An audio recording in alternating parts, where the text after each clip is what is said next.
Good morning everyone friends, आप सभी को इस प्लेटफॉर्म पर वेलकम है। फ्रेंड्स, हम लोग पढ़ रहे हैं नॉन कोऑपरेशन मूवमेंट को, और नॉन कोऑपरेशन मूवमेंट में हम लोग ये पढ़ चुके हैं कि कंट्री साइड में हमारी कंट्री है, उसके रूरल एरिया में नॉन कोऑपरेशन मूवमेंट को किस तरह लड़ा गया, टाउन्स में नॉन कोऑपरेशन मूवमेंट को किस तरह लड़ा गया। तो ये सब हम लोग पढ़ चुके हैं। और इसके अलावा ये भी हम लोग समझ चुके हैं कि नॉन कोऑपरेशन मूवमेंट की जो गति थी वो गति धीरे धीरे डाउन हो रही थी, यानी अब नॉन कोऑपरेशन मूवमेंट उस लेवल पर नहीं देखा जा रहा था जिस लेवल पर इसको पहले हमारे इंडियंस लोगों ने सपोर्ट कर रहे थे, बट अब इंडियन लोगों ने उतना सपोर्ट नहीं कर रहे थे।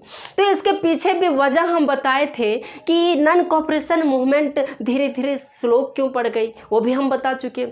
आज हम पढ़ेंगे कि नॉन कोऑपरेशन मूवमेंट धीरे धीरे डिसओबीडियंस मूवमेंट में किस तरह कन्वर्ट होती चली गई, और ये मूवमेंट धीरे धीरे डिसओबीडियंस मूवमेंट की ओर किस तरह अपना मोशन या अपना गति ले लिया। इसको हम लोग आज की क्लास में समझेंगे।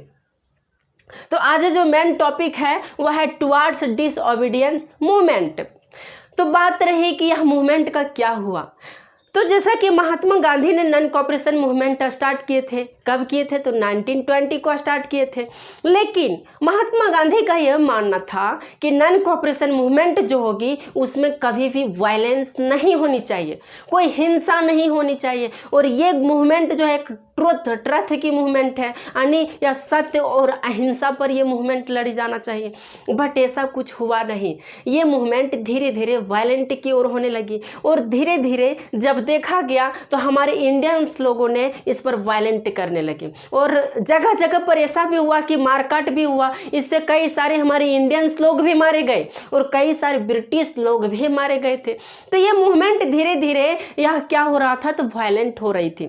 तो महात्मा गांधी को ऐसा लगा कि यह मूवमेंट यदि इसी लेवल पर चलता जाएगा तो यह मूवमेंट एक टाइम ऐसा आएगा कि यह मूवमेंट बहुत वायलेंट की ओर बढ़ जाएगी, इसलिए इसको विथड्रॉ कर दिया जाए। तो महात्मा गांधी ने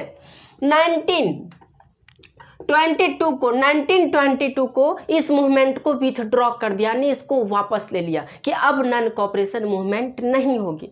महात्मा गांधी का ये भी मानना था कि नॉन कोऑपरेशन मूवमेंट जो भी चल रही है उसमें हमारे इंडियन लोग इतना ट्रेंड नहीं हो पा रहे, इसका क्या रूल है, क्या रेगुलेशन है, मूवमेंट का क्या रूल और रेगुलेशन होती है, इससे हमारे इंडियन लोग उतना वाकिफ नहीं है, जिसकी वजह से ये लोग वायलेंट कर रहे हैं। इसलिए इन्होंने 1922 को नॉन कोऑपरेशन मूवमेंट को वापस ले लिया। अब जब नॉन कोऑपरेशन मूवमेंट को वापस ले लिया, समझिए उस कंडीशन में जब पूरे देश में नॉन कोऑपरेशन मूवमेंट के सपोर्ट में है, और नॉन कोऑपरेशन मूवमेंट एक लोगों को एक उम्मीद था कि अब हमारी कंट्री इंडिपेंडेंट होगी, बट उस सिचुएशंस में नॉन कोऑपरेशन मूवमेंट को सडनली विथड्रॉ कर दिया जाता है, वापस ले लिया जाता है। तो इंडियंस लोगों में तो गुस्सा भड़केंगे ही भाई, गुस्सा तो भड़केगा ना। इससे क्या हुआ कि जो कांग्रेस पार्टी थे ना उसमें भी धीरे धीरे फूट पड़ने लगी। फूट ये पड़ने लगी कि कई सारे लीडर्स जो हैं ये डिमांड कर रहे थे कि नॉन कोऑपरेशन मूवमेंट को क्यों विथड्रॉ किया गया, क्यों इसको रोका गया, क्यों इसको वापस ले लिया गया। जब हमारी मूवमेंट धीरे धीरे बढ़ ही रही थी, क्या दिक्कत था जब ये मूवमेंट वायलेंस की ओर जा रही थी, यदि वायलेंट की ओर जा रही थी, बट हमारी कंट्री को इंडिपेंडेंट तो मिल जाता ना, लेकिन इसको क्यों वापस ले लिया गया। इससे यह जो कांग्रेस है दो दलों में बट गई, एक नरम दल एक गरम दल, क्योंकि कई सारे लीडर्स जो है सो महात्मा गांधी के फेवर में हो गए और कई सारे लीडर्स महात्मा गांधी के अगेंस्ट में भी हो गए थे जब नॉन कोऑपरेशन मूवमेंट को विथड्रॉ किया था, यानी बैक किया था तब। तो कई सारे जो कांग्रेस के लीडर्स थे ना, वो कांग्रेस के लीडर्स राजनीति में कदम रखना चाह रहे थे कि अब जो है सो मुझे राजनीति में कदम रखना चाहिए। इसके सपोर्ट में, इसके लिए कई सारे लीडर्स का ये मानना था कि यदि हम राजनीति में कदम रखते हैं इससे क्या होगा, हम इलेक्शन को लड़ेंगे, इलेक्शन में हमारी जीत हो जाएगी, तो हम गवर्नमेंट की जो पॉलिसी है उस पॉलिसी से हम लोग अवेयर हो जाएंगे, उस पॉलिसी को हम लोग जान जाएंगे। तो ये मानना था हमारे इंडियंस लोगों के, कांग्रेस के कुछ कांग्रेस लीडर्स का यह मानना था।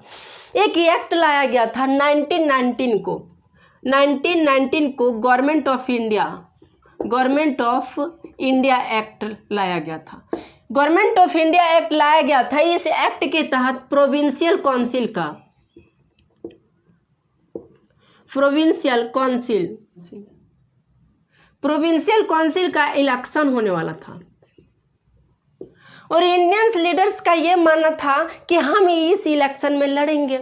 इसमें क्या होगी, यदि हम लड़ेंगे तो हम लोग पॉलिसी को समझ जाएंगे, हमारी जीत हो जाती है तो हम ब्रिटिश लोगों के पॉलिसी को समझ जाएंगे। तो कुछ लोगों का ये मानना था कि इस इलेक्शन को हम लोग लड़ेंगे। यहाँ तक कि अंदर ही अंदर कुछ लीडर्स ने पार्टी भी बना ली, अलग पार्टी भी बना ली कांग्रेस के अलग। वो कौन कौन से थे, तो एक लीडर्स थे मोतीलाल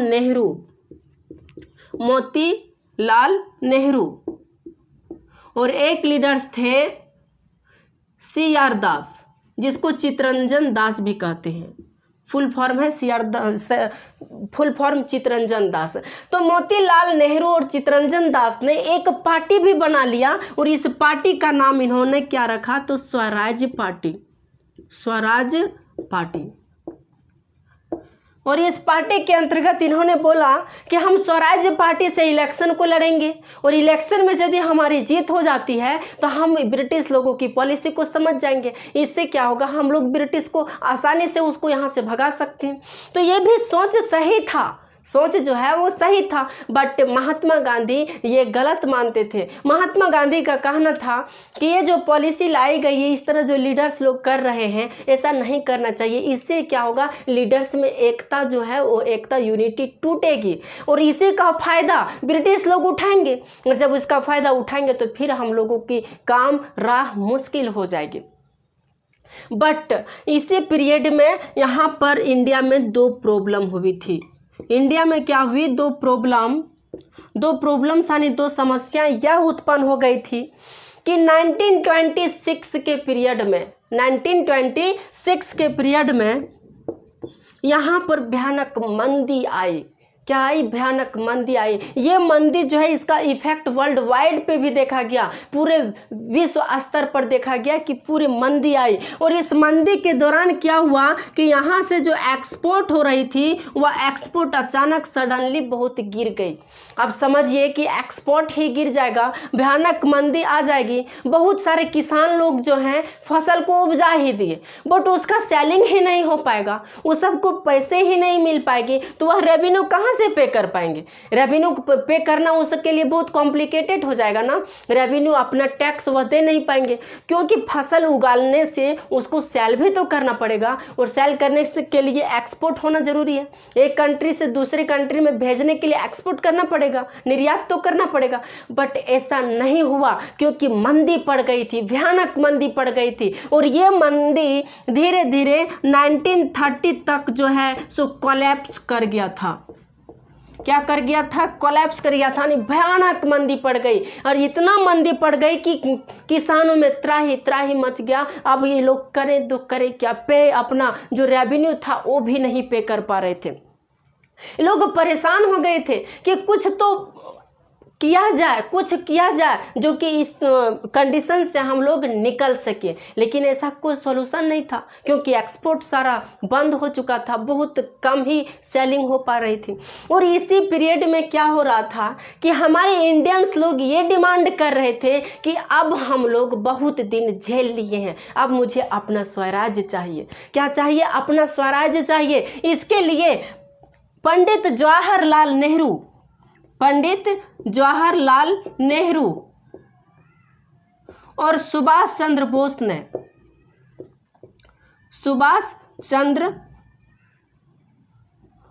ने पंडित जवाहरलाल नेहरू और सुभाष चंद्र बोस ने अंदर ही अंदर कमेटी बनाना स्टार्ट कर दिए। ये जो है सो यंग लड़का थे, उस टाइम यंग थे, गर्म खून के थे, यंग थे, इसलिए ये लोग अंग्रेजों से थोड़ा ज़्यादा एग्रेसिव थे, उसके अगेंस्ट में ज़्यादा एग्रेसिव अपना रोल्स अदा कर रहे थे।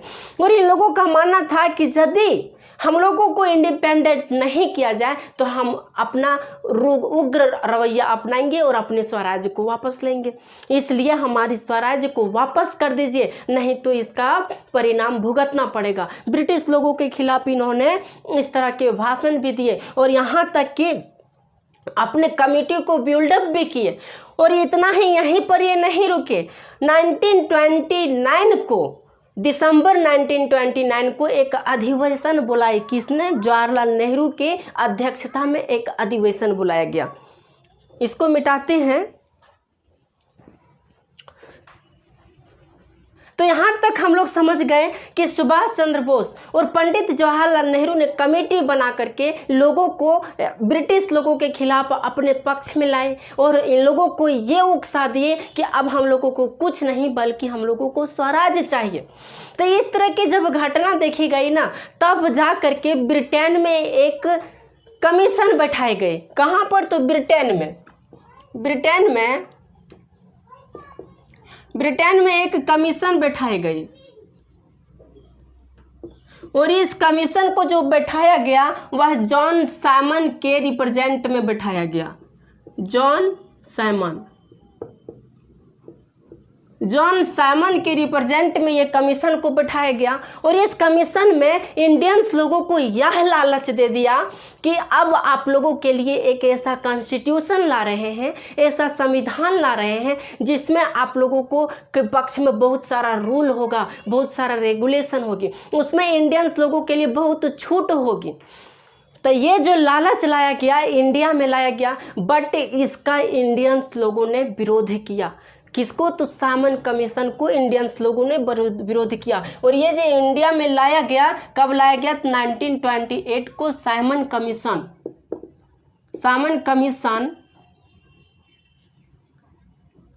1928 को Simon commission India I, but Indians लोगों ने इसका विरोध किया। अब बात रही कि इसका विरोध क्यों किया, तो इसका विरोध करने के पीछे भी कई सारा वजह था। विरोध करने के पीछे ये वजह था कि ये जो साइमन कमीशन बैठाई गई थी या जो कॉन्स्टिट्यूशन बनाया गया था, इसमें कोई भी इंडियंस लोग मेंबर नहीं थे। जितने भी मेंबर्स थे, सारे मेंबर्स कौन थे? तो ब्रिटेन लोगों के थे। तो वही इंडियंस लीडर्स का ये मानना था कि जब ये साइमन कमीशन बनाई गई तो इसमें इंडियंस लोगों का कोई मेंबर नहीं है, और जब मेंबर नहीं तो इसको हम लोग कैसे फॉलो करें? कैसे हम लोग समझेंगे कि ये जो है सो हमारे पक्ष में होगा?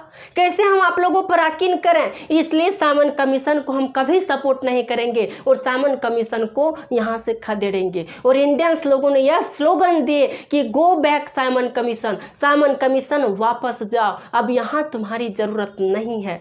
हम लोगों को एक ऐसा कॉन्स्टिट्यूशन चाहिए जिस कॉन्स्टिट्यूशन के माध्यम से हम लोग अपनी कंट्री को खुद चलाएंगे। और मुझे अब कॉन्स्टिट्यूशन नहीं बल्कि अब मुझे स्वराज चाहिए। क्या चाहिए? स्वराज। तब 1928 को जब साइमन कमीशन इंडिया आई थी, उस टाइम भी बहुत लाठीचार्ज हुई थी और लाठीचार्ज में हमारे एक महान लीडर लाला लाजपत राय की मौत हो गई। समझिए, महान लीडर थे वो लाला लाजपत राय, उसकी मौत हो जाती है। और जब उसके मौत होंगे तो लोगों में और ज़्यादा आक्रोश फैल गया कि हमारे लीडर्स का मौत हो गई इस साइमन कमीशन की वजह से।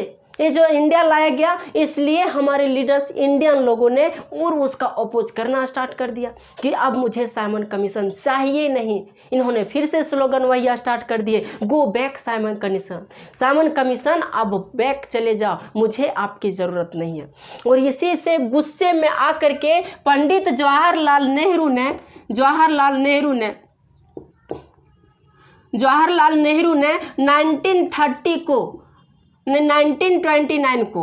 1929 को दिसंबर में एक अधिवेशन बुलाई। वो भी अधिवेशन कहाँ बुलाई? तो ये अधिवेशन बुलाई लाहौर में एक अधिवेशन बुलाई 1929 को। वो भी दिसंबर में पंडित जवाहरलाल नेहरू ने अधिवेशन बुलाई। और इस अधिवेशन में अपने भाषण के दौरान पंडित जवाहरलाल नेहरू ने ये बोले कि अब मुझे कुछ नहीं चाहिए, न तो मुझे कोई कॉन्स्टिट्यूशन चाहिए न तो और कुछ चाहिए, बल्कि अब मुझे पूर्ण स्वराज दे दो। क्या दे दो? तो पूर्ण स्वराज। अब मुझे पूर्ण स्वराज चाहिए, अब मुझे कुछ नहीं चाहिए। पूर्ण स्वराज यानी पूरा इंडिया मुझे चाहिए। मुझे एक प्रांत, दो प्रांत या कोई कॉन्स्टिट्यूशन नहीं चाहिए, मुझे पूर्ण स्वराज चाहिए। बट जब साइमन कमीशन का विरोध किया गया तो हमारे इंडिया के जो उस टाइम वाइसराय थे, ब्रिटिश के वाइसराय, उस टाइम वाइसराय थे लॉर्ड इरविन। वाइसराय कौन थे? तो लॉर्ड इरविन यहाँ के वाइसराय थे। इस लॉर्ड इरविन ने ये अनाउंस किए कि इस कमीशन को आप लोगों ने एक्सेप्ट नहीं किए, तो यहाँ पर ब्रिटेन में, कहाँ पर, तो ब्रिटेन में एक 1929 को, ब्रिटेन में 1929 को एक, और भी कब, अक्टूबर में, ब्रिटेन में 1929 को अक्टूबर में डोमिनियन स्टेटस होने वाली है। डोमिनियन स्टेटस, डोमिनियन स्टेटस मतलब गोल मेज सम्मेलन होगी। इस सम्मेलन में आप लोग भाग लीजिए और यहाँ पर क्या किया जाएगा, यहाँ पर कॉन्स्टिट्यूशन बनाया जाएगा। और यहाँ जो कॉन्स्टिट्यूशन बनाया जाएगा उसमें आप लोग जितने लोग भाग लेंगे वहाँ पर आप लोग उसका मेंबर बनेंगे। और जो कॉन्स्टिट्यूशन यानी जो संविधान बनेगा हमारा इंडिया के लिए, इस इंडिया के लिए, उसमें आप लोग भी पार्टिसिपेट कीजिए। बट इंडियंस लोगों ने इसका भी ओपोज किया, इसका भी ओपोज किया। अरे ओपोज क्यों नहीं करते? क्योंकि उस सामन कमीशन में हमारे महान लीडर मारे गए थे, लाला लाजपत राय। तो उसका जब इतना महान हम लोग जब खो चुके थे एक भारत के एक यंग को, तो कैसे इसका विरोध नहीं करते थे? इसका भी विरोध किया गया, लेकिन इसकी बात को नहीं मानी गई। तब जाकर के पंडित जवाहरलाल नेहरू ने 1929 को दिसंबर में लाहौर में एक अधिवेशन किया और उस अधिवेशन में इन्होंने बोला कि अब मुझे पूर्ण स्वराज्य चाहिए, अब मुझे पूर्ण स्वराज्य चाहिए, मुझे कुछ नहीं चाहिए। और यहीं पर यह भी घोषणा कर दिया कि 26 जनवरी से 26 जनवरी 1930 से अब पूरे इंडिया में इंडिपेंडेंस डे मनाया जाएगा, इंडिपेंडेंस डे मनाया जाएगा। अब पूरी इंडिया में इंडिपेंडेंस डे मनाया जाएगा। इसी दिन इन्होंने घोषणा कर दी कि 26 जनवरी 1930 से अब हमारा देश आज़ाद माना जाएगा। और इस दिन 26 जनवरी से पूरे हमारे इंडिया में हमारे इंडिपेंडेंस डे भी मनाया जाएगा, यानी स्वतंत्रता दिवस मनाई जाएगी। तो बट इसका असर अंग्रेज़ों पर नहीं पड़ा, कुछ असर नहीं पड़ा। यहाँ तक कि कुछ इंडियन लोगों पर भी इसका कोई असर ही नहीं पड़ा। यदि उस टाइम हमारे इंडियन लोग और ज़्यादा सपोर्ट करते ना, तो हो सकता था कि हमारी इंडिया 26 जनवरी 1930 को ही इंडिपेंडेंट हो जाती। बट उस टाइम हमारे इंडियन के लीडर ने भी एकता नहीं थी, यूनिटी नहीं थी, जिसकी वजह से ये इंडिपेंडेंट नहीं हो पाई। और यहाँ तक कि ब्रिटिश लोगों ने भी इसका सपोर्ट नहीं किया, ब्रिटिश लोगों ने इस पर कुछ अमल ही नहीं किया, कुछ अमल नहीं किया। और तब जाकर के महात्मा गांधी ने ये डिसीजन लिया कि जब इस तरह से कोई प्रभाव नहीं पड़ रहा है, तब अब हम लोगों को अलग रास्ता अपनाना चाहिए, कुछ पाथ ढूंढना पड़ेगा जिसकी वजह से हमें इंडिपेंडेंस मिल पाए। तब जाकर के महात्मा गांधी ने इंडिपेंडेंस के लिए अलग अलग पाथ ढूंढने लगे। तो उसको हम लोग नेक्स्ट क्लास में पढ़ेंगे कि महात्मा गांधी ने अब इसके बाद क्या किए। तो चलिए आज के सेशन यहीं तक था। थैंक यू वेरी मच, नमस्कार। और आप लोगों को यदि ये वीडियो अच्छी लगती होगी तो आप लोग इस चैनल को सब्सक्राइब करके जाइएगा। थैंक यू वेरी मच, जय हिंद।